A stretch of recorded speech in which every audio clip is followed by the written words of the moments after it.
ফুলের তোড়া দিয়ে শুভেচ্ছা জানানো হচ্ছে রূপগঞ্জ উপজেলা পরিষদের সদ্য নির্বাচিত জনপ্রতিনিধিদের। শুভেচ্ছা জানানোর পাশাপাশি দায়িত্ব গ্রহণ করা প্রতিনিধিদের করানো হয় মিষ্টিমুখ। চেয়ারম্যান, ভাইস চেয়ারম্যান ও মহিলা ভাইস চেয়ারম্যান সিক্ত হন সাধারণ মানুষ, পেশাজীবী ও ক্ষমতাসীন দলের রাজনৈতিক নেতাকর্মীদের ভালোবাসায়।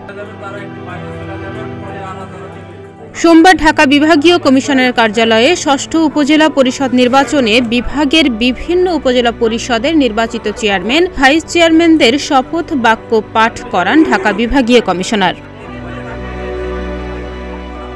শপথ শেষে নিজ নির্বাচনী এলাকায় উপজেলা পরিষদ কার্যালয়ে প্রথমে বঙ্গবন্ধুর প্রতিকৃতিতে ফুল দিয়ে শ্রদ্ধা নিবেদন করেন তারা। পরে নবনির্বাচিত উপজেলা পরিষদের chairman Habibur Rahman Habib, vice chairman Mizanur Rahman Mizan, মহিলা ভাইস চেয়ারম্যান ফেরদৌসী আক্তার রিয়াকে জানানো হয় ফুলের শুভেচ্ছা।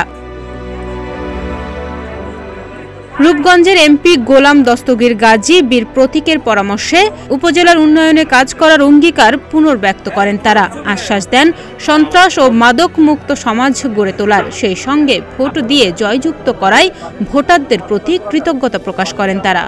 ধন্যবাদ জানাবো আমাদের রূপগঞ্জের অভিভাবক গোলাম দস্তগীর গাজী সাহেবকে, পাশাপাশি আমাদেরকে তাদের পবিত্র এবং মূল্যবান ভোট দিয়ে আমাদেরকে একটা পবিত্র জায়গায় রূপগঞ্জ উপজেলা আমাদেরকে পাঠিয়েছেন।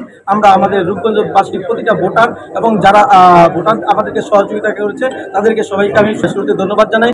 উপজেলা পরিষদের ভারপ্রাপ্ত চেয়ারম্যান ফেরদৌসী আলম নীলা, উপজেলা আওয়ামী লীগের যুগ্ম সাধারণ সম্পাদক আজিজুল হক আজিজ, উপজেলা এলজিইডি প্রধান প্রকৌশলী মোর্শেদুল আল আমিন, প্রকল্প কর্মকর্তা আরিফুল ইসলাম, পরিবার পরিকল্পনা কর্মকর্তা রোমানুল নাহার, জনস্বাস্থ্য প্রকৌশলী আয়শা আক্তার মুন্নি সহ উপস্থিত ছিলেন আরও অনেকে। গেল ২১ মে দ্বিতীয় ধাপে উপজেলা পরিষদ নির্বাচনের ভোট গ্রহণ শেষে ফল ঘোষণা হয়। ডেস্ক রিপোর্ট, প্রতিদিনের বাংলাদেশ।